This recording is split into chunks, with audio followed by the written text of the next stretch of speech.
दिवसाची सुरुवात अशी बरोबर. फार वर्षापूर्वीची गोष्ट आहे की एका राज्यामध्ये एक राजा राज्य करीत होता आणि तो खूप शूर होता आणि त्याच्याकडे खूप भरभराट त्या राज्याची झाली होती आणि त्याला असं वाटत होतं हे माझ्यामुळे झालंय, मी हे सर्व केले. आणि तो नेहमी एका मंदिरामध्ये बाजूने जायचा मंदिराकडे. आणि तिकडे दोन भिकारी असायचे, एक तरुण भिकारी होता आणि एक म्हातारा भिकारी होता. आणि ज्या वेळेस तो ह्या दोघांना काहीतरी देत असे, त्यावेळेस तो तरुण जो होता हा नेहमी सांगायचे की राजामुळे मला हे मिळालं, राजा तू थोर आहेस. आणि जो वयस्कर होता तो म्हणायचा हे देवाने मला दिलेलं आहे, तुमच्याद्वारे हे देवाने मला दिले, देव देतो. आणि काही दिवस मग ते राजाला थोडंसं मनाला लागायचं, कारण तो राजा जरा स्वाभिमानी होता की अरे मी देतो ह्याला आणि हा देवाचं नाव घेतो की देवाने मला दिलेलं आहे. आणि मग एकदा तो काय करतो, एक सुनसान रस्ता असतो, त्या रस्त्यावर सोन्याच्या नाण्यांनी भरलेली पिशवी तो तिथं ठेवतो आणि त्या तरुण भिकाऱ्याला बोलवून सांगतो की तू ह्या रस्त्याने आज जा. आणि राजा निघून येतो आणि दुसऱ्या दिवशी त्या तरुण भिकाऱ्याला बोलवतो आणि सांगतो की काल तुझ्या जीवनामध्ये काय मोठा प्रसंग घडला का? आणि तो तरुण सांगतो नाही, काही घडला नाही प्रसंग. परंतु तो म्हातारा जो असतो तो सांगतो की महाराज माझ्या जीवनामध्ये खूप मोठा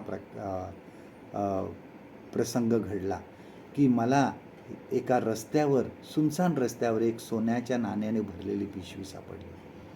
आणि ह्या तरुणाला विचारलं की तुला मी तिथं जायला सांगितलेलं, तू का नाही गेला?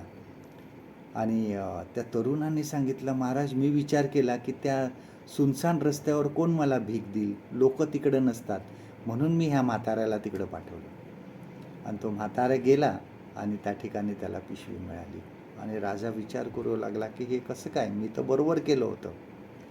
नंतर काही दिवसांनी त्यांनी एक भोपळा घेतला आणि त्या भोपळ्यामध्ये काही नाणी टाकली, चांदीची नाणी टाकली आणि तो भोपळा व्यवस्थित परत तसा चिटकवला. आणि मग त्यांनी काय केलं, त्या तरुणाला तो बक्षीस म्हणून दिला की हा भोपळा तुझ्यासाठी मी दिला आहे. आणि तरुण तो घेऊन रस्त्याने जात असताना त्यांनी विचार केला की माझ्या घरी कोण नाही, ना माझ्याकडे भांडी आहेत ना काय आहे, ही भोपळा घेऊन मी काय करू? आणि म्हणून त्याने बाजारामध्ये गेला आणि एका भाजी विकणाऱ्याला तो विकला, त्याने थोडेसे पैसे घेतले त्याने. आणि भोपळा लहान होता आणि नंतर त्याच रस्त्याने तो म्हातारा येत होता भिकारी.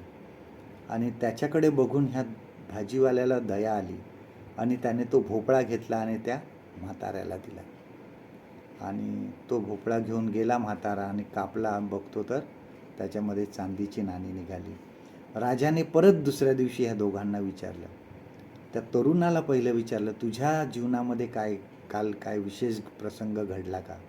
त्या तरुणाने सांगितलं काही नाही घडला. म्हातारा बोलला हो, माझ्या जीवनामध्ये विशेष प्रसंग घडला, कारण मी बाजारामध्ये गेला असताना एका भाजी विकणाऱ्याने मला एक लहान भोपळा दिला असाच, आणि तो घरी गेल्यावर मी कापला तर त्याच्यात चांदीची नाणी होती, देवाने हे सर्व काही दिलं. आणि नंतर तो राजा होता तो विचार करू लागला की खरोखर मी किती वेळा प्रयत्न करून सुद्धा जे ह्याला म्हाताराला मिळायचं होतं ते त्यालाच मिळाले. आणि इथून पुढे मग शेवटी त्या राजाने स्वाभिमान सोडून दिला आणि तो चांगलं राज्य करू लागला. आपल्या जीवनामध्ये बऱ्याच वेळेस आपल्याला असं वाटतं की आम्ही आमच्या प्रयत्नांनी करत आहोत, पण नाही, देव देतो. लक्षात घ्या, आपल्या जीवनामध्ये नेहमी देव देतो. ह्याचा अर्थ असा नाही की कष्ट करायचं नाही, श्रम करायचे नाही, नुसतं बसून राहायचं आणि देव देईल, तसं नाही. आम्हाला कष्ट करावे लागतील, आम्हाला श्रम करावे लागतील, पण त्या श्रमाचं आमचं फळ जे आहे हा परमेश्वर देणार आहे, तो आम्हाला सर्व काही देणार आहे. लक्षात घ्या की देव देतो, त्याच्या वेळेनुसार देतो, पण आपल्या सेवकाला तो रिकामं कधीही ठेवत नाही.